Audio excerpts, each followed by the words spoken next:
Ndugu washiriki, kupitia ushirikiano huo, ofisi ya TAKUKURU mkoa wa Arusha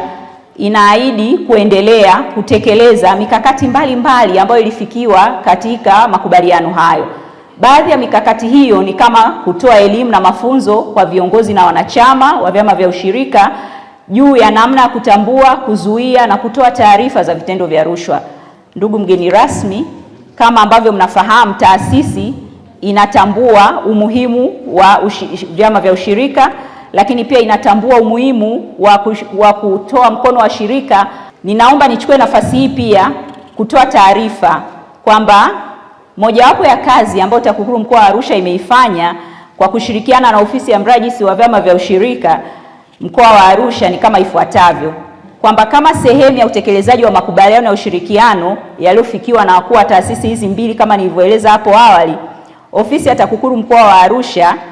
tayari imeanza utekelezaji wa makubaliano hayo kwa kufanya uchambuzi wa mfumo wa uwasilishwaji wa michango na marejesho katika SACCOS za watumishi wa umma na sekta binafsi kwa lengo la kubaini mianya ya rushwa na kupendekeza namna bora ya kuziba hiyo mianya. Aidha, katika uchambuzi huo, mianya iliyobainishwa na TAKUKURU mkoa wa Arusha ni kama ifuatavyo,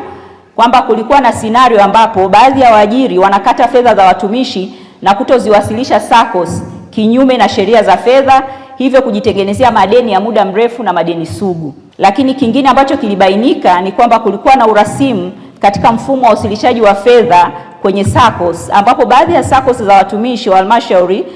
hupokea fedha za michango baada ya kukatwa hazina na kisha kupitia kwenye halmashauri hizo, swala linalopelekea ucheleweshaji wa malipo na hata uzembe ambao unaweza kusababisha fedha nyingine kurudishwa hazina, hivyo kupelekea madeni makubwa katika SACCOS. Ndugu mgeni rasmi, baada ya kubaini hizo changamoto, kupitia dawati letu la uzuiaji rushwa tuliweza kukutana na wadau wa hizi taasisi, tulikaa pamoja, tukafanya kikao, tukabainisha hayo madhaifu au hizo changamoto, lakini pia tuliweka ni namna gani kwa pamoja tunaweza tukashirikiana kuziba hiyo mianya.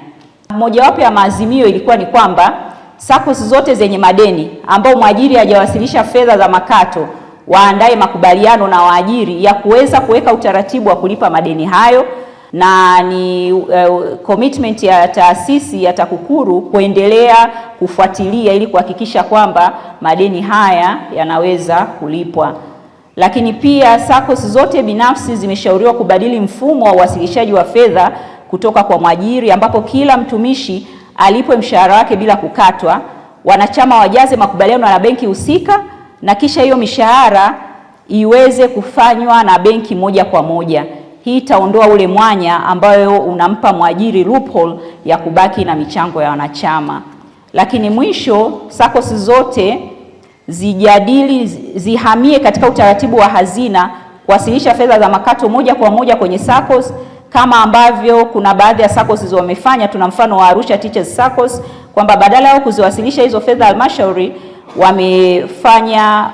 makato moja kwa moja kwa kuhusisha taasisi za kifedha. Mapambano dhidi ya rushwa ni jukumu letu sisi wote. Serikali pekee haiwezi kushinda vita hii bila ushiriki wa wananchi, lakini bila makundi muhimu, likiweko kundi hili muhimu la vyama vya ushirika. Viongozi pekee pia hawawezi kulinda rasilimali za ushirika bila ushirikiano na wanachama. Lakini tukisimama pamoja, tukachagua uadilifu, tukakataa rushwa katika ngazi zote, tunaweza kujenga vyama vya ushirika imara, vinavyoaminika na vinavyoleta manufaa halisi kwa wanachama wake, kama ambavyo lengo la kuundwa kwa vyama hivi lilikuwa limekusudiwa.